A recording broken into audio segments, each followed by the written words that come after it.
The power of one. One person who recognizes injustice and acts to stop the evil.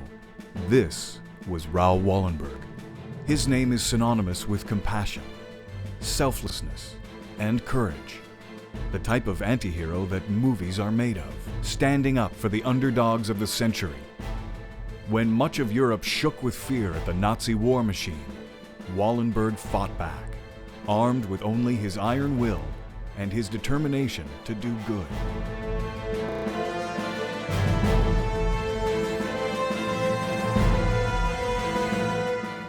Since taking power in 1933, the Nazis had advanced from country to country.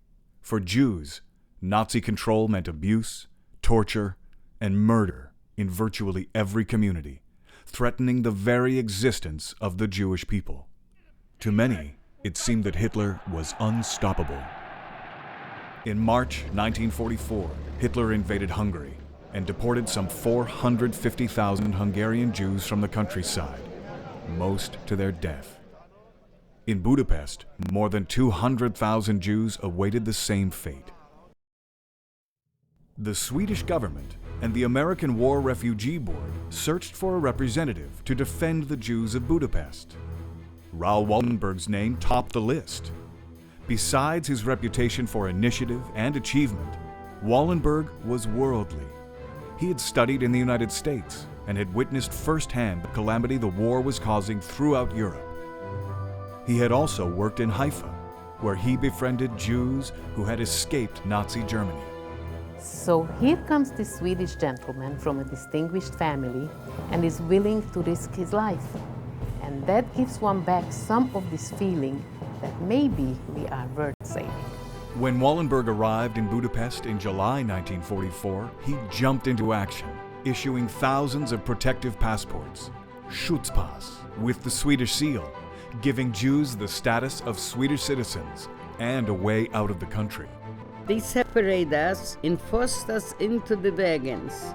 Just a second before the train should start, Wallenberg appeared and yelled into every wagon, "If you possess a Schutzpass, you can immediately come out."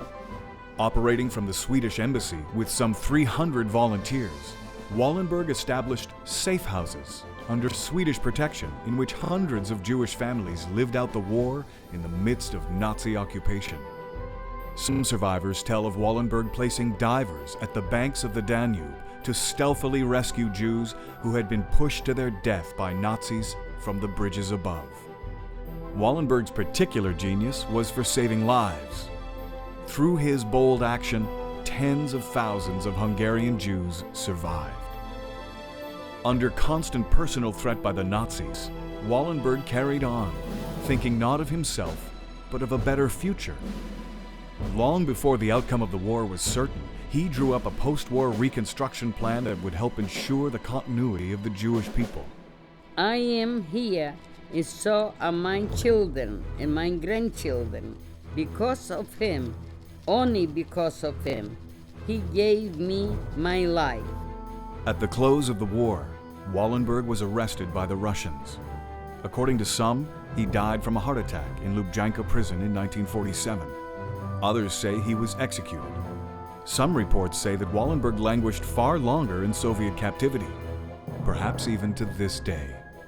Persecution does not just happen to Jews, so we must continue the story of Wallenberg to spread the inspiration and courage to do something about it.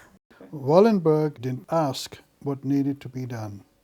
He didn't need a decision-making process in the face of evil. He showed that we are all able to meet a challenge.